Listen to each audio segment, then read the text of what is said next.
ગઈકાલે Limbayat police station વિસ્તારમાં RD ફાટકની બાજુમાં એક સોસાયટી છે, ત્યાં એક મર્ડરની ઘટના બની હતી. આ ઘટનામાં જે આરોપી છે દીપક પાટીલ, એની પોલીસે ધરપકડ કરી છે. આરોપીની પોતે જે ભોગ બનનાર છે એની સાથે એની મિત્રતા પણ હતી, એને એકબીજાને સારી રીતના પરિચયમાં હતા. અને ભોગ બનનાર છે એ પોતાના મામાને ત્યાં આવ્યો હતો. ભોગ બનનાર પોતે ડિંડોલીના રહેવાસી છે અને પોતાના મામાને ત્યાં ગઈકાલે આવ્યો હતો સવારના પોરમાં. એ સમયે આરોપી અને ભોગ બનનાર બે ભેગા થયા હતા. બંને વચ્ચે વાતચીત થઈ હતી અને આ વાતચીત બાદ જે આરોપી છે એને ચપ્પુથી આમનું હત્યા નિપજાવી હતી.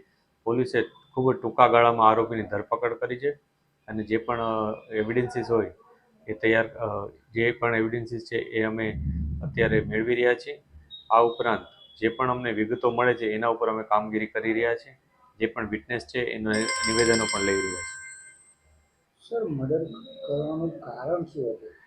હાલમાં જે પોલીસ પાસે માહિતી છે એ મુજબ આ ઘટનામાં જે ભોગ બનનાર છે એની પાસે ભોગ બનનાર છે એ પોતે આરોપી પાસે કંઈક પૈસા માંગતો હતો.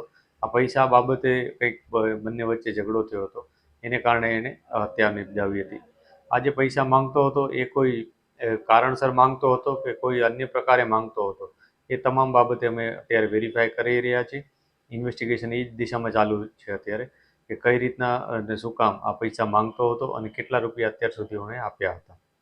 સર, આરોપી શું કરે છે અને એનું કઈ આવું કોઈ બેકગ્રાઉન્ડ છે? જે આરોપી છે એ અત્યારે 1 વર્ષથી અહીંયા રહે છે એના માસીની ત્યાં, અને એ પોતે પહેલાં મહારાષ્ટ્ર રહેતો હતો. એના અત્યારે જે માહિતી છે એ મુજબ જે આરોપી એક્સટર્નલ અભ્યાસ પણ કરે છે અને અહીંયા જે માર્કેટ વિસ્તાર છે એમાં અત્યારે રેગ્યુલર કામમાં જાય છે અને સમયાંતરે પરીક્ષા આપતો રહે છે. એ પ્રકારની માહિતી પોલીસને મળી છે. આરોપીને કોઈ ગુનાહિત ઇતિહાસ? આ બાબતે પણ અમે વેરીફાઈ કરી રહ્યા છીએ કે આરોપી કોઈ અન્ય ગુના સાથે સંકળાયેલ છે કે નહીં, અગાઉ એના વિરુદ્ધ કોઈ અરજી થઈ હતી કે નહીં, અથવા એણે પોતે કોઈ અરજી કરી હતી કે નહીં, એ બાબતે પણ અમે તપાસ કરી રહ્યા છીએ.